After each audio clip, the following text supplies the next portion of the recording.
Mary Moulton of Oakdale, California, gets an education and wears modern Victorian clothes. She owns property, so what do they call her? China Mary. Then there is Mary Bong of Sitka, Alaska. She does everything.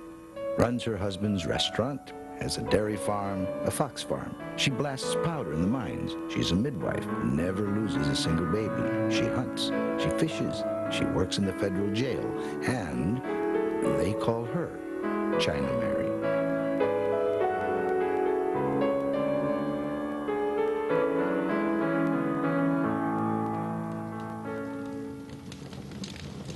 We have a saying, Yao Yan Yin Di Dai Fong, Chao Yao Zhong Gok Yan. Where there are people and a cooking fire, there you will find someone Chinese. We built this store from rammed earth, putting mud between wood and pounding it until it became hard as stone.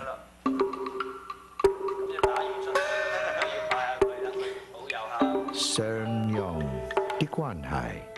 Through our network of trusted relationships, we get news, all kinds of foodstuff, and even herbs to cure our illnesses. Neuroba, local anesthetic. White chrysanthemum for high blood pressure. Ecomia bark for lumbago. Attractivoids for night blindness. Plantain seeds, tonic for the kidneys, and also an aphrodisiac.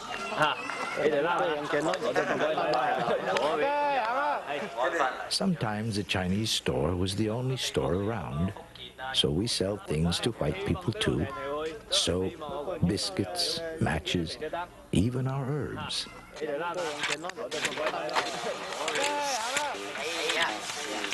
And always in the corner, we built an altar for making offerings to the spirits.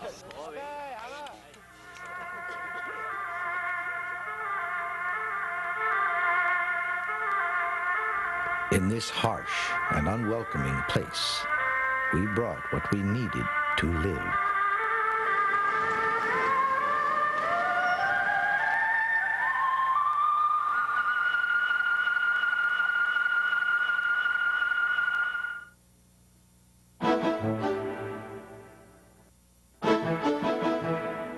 Lok Day, Sangan, the foot set down, grows new roots.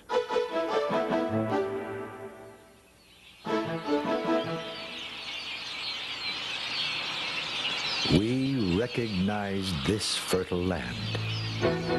It looked like our Pearl River Delta. We only needed to drain the swamps, clear the weeds, dig canals, and build the levees to keep the fields from flooding. Levees to hold back the salt water of the sea.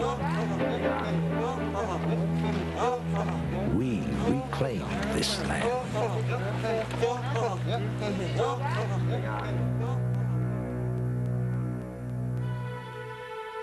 Sacramento Delta is one of the world's strangest and wildest landscapes.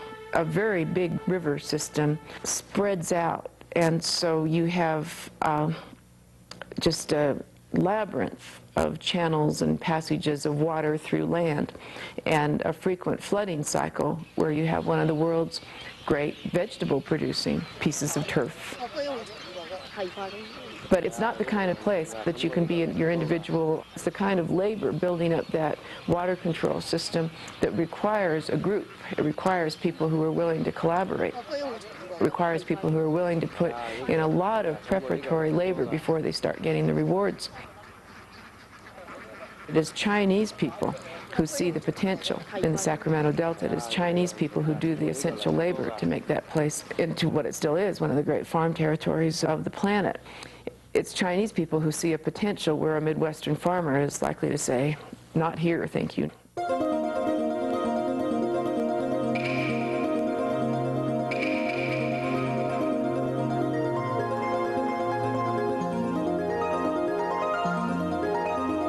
California is in the gold rush is a terrible place for the digestive tract. It's a place for scurvy, it's a place for dysentery, it's just a very unhealthy place. And it's not until Chinese people come along that agriculture gets a niche there, that people start eating in a way that keeps them from being so miserably sick so much of the time.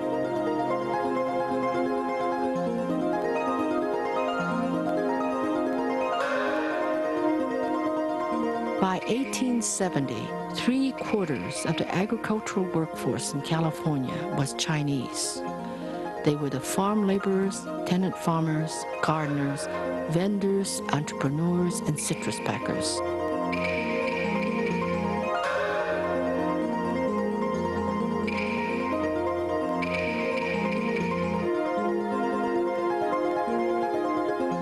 For the first time in California, they planted and brought to market large quantities of celery, sugar beets, and strawberries.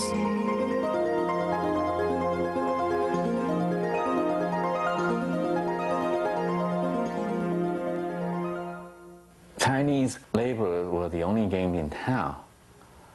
European immigrants were flooding the East Coast, but they were immediately soaked up by the proliferating industries in the East Coast. And leaving without the transcontinental railroad, there was no labor coming to the West Coast. So that labor will have to come from elsewhere, and that elsewhere was China.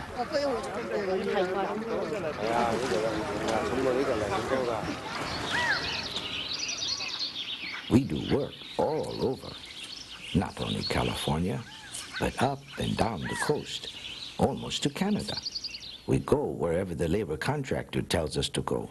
He see up from Toisan. He speaks our dialect. We trust him. If he cheats one of us, we all hear about it. Saturday, take one day rest. Wash our clothes, see a barber, shave, make a new queue.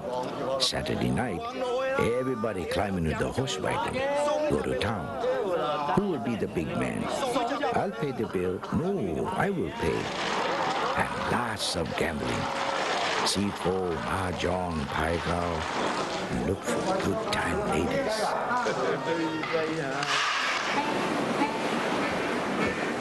Others of us stay in one place, like the fishermen in Monterey.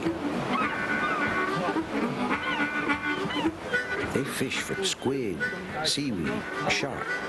Some they sell fresh. Most they dry and send to San Francisco, even to China. In San Francisco, all around the bay, you see many shrimping camps.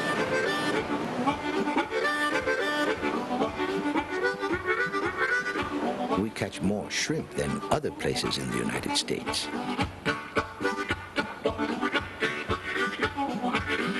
You don't like fishing?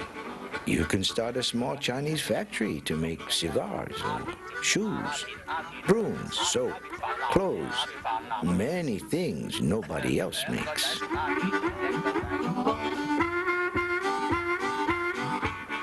Then in the wintertime, we go up to Seattle. Then go up into Alaska to work in the canneries, cutting up the big salmon there.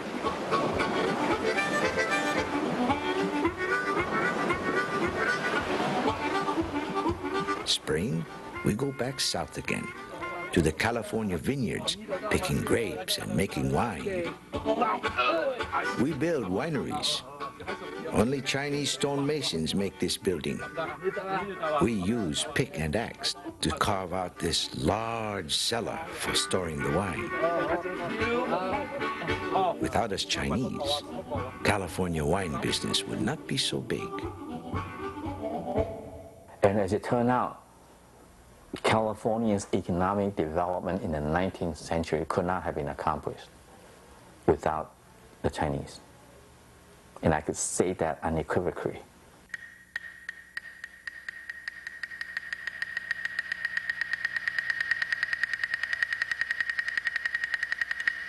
When the Chinese started coming into this country, there was a new form of labor system called contract laborer. I think that the employers discovered that slavery is a very uneconomic system because essentially the slaves are there from birth to death. The slave owner must take care of them, whether they are working, sick, or whatever. And they discovered that if they restrict the contract to only the able-bodied male, without their wives and children, you will get a lot more productivity out of them.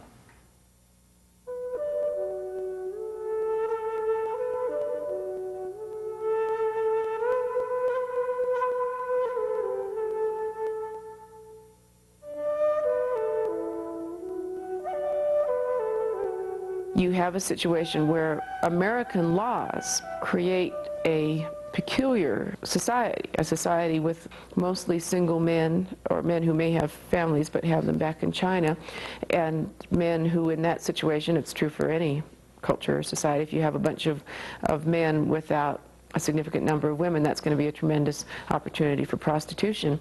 A vast majority of the first Chinese women to land in America were made into prostitutes. Again, you see, I don't say they were prostitutes, okay? Just as I don't say Africans were slaves. Africans were enslaved, and so I talk about Chinese women who were impressed into prostitution. Women were coming from all over the world and worked as prostitutes. But what was unique about the Chinese situation was that they actually signed contracts, such as this one here, in Chinese, and most of the women couldn't even read and write. So you would see their thumbprints in the bottom of the document. This contract said for every 10 days of illness, the contract would be extended 1 month.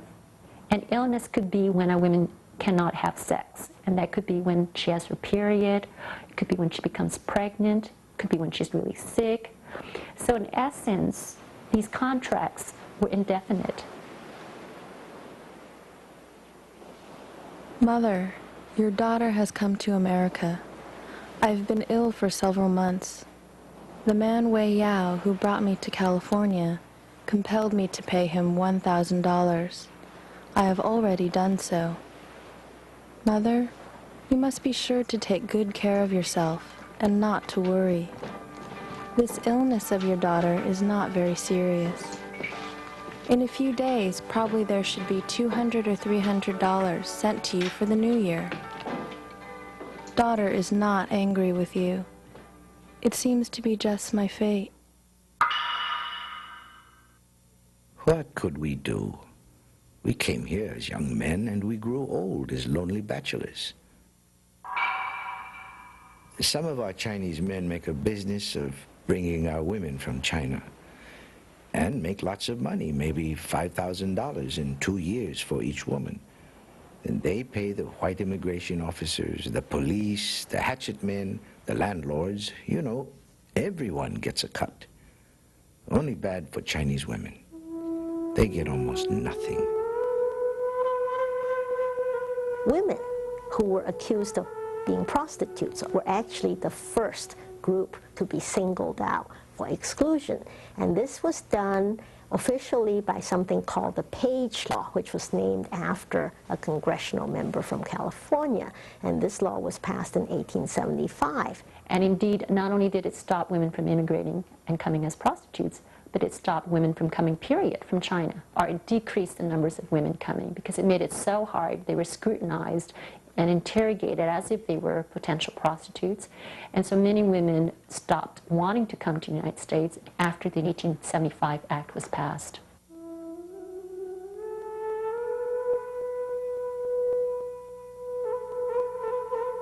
There are very few Chinese women here, and American laws say you cannot marry outside your race. What they mean is you cannot marry a white woman. So some of us maybe live with, maybe marry Indian women and Mexican women. We have a chance for family life, and kids always make you happy. If our family in China find out, they would get very mad. Why you not marry Chinese girl, they would say. But they don't know America.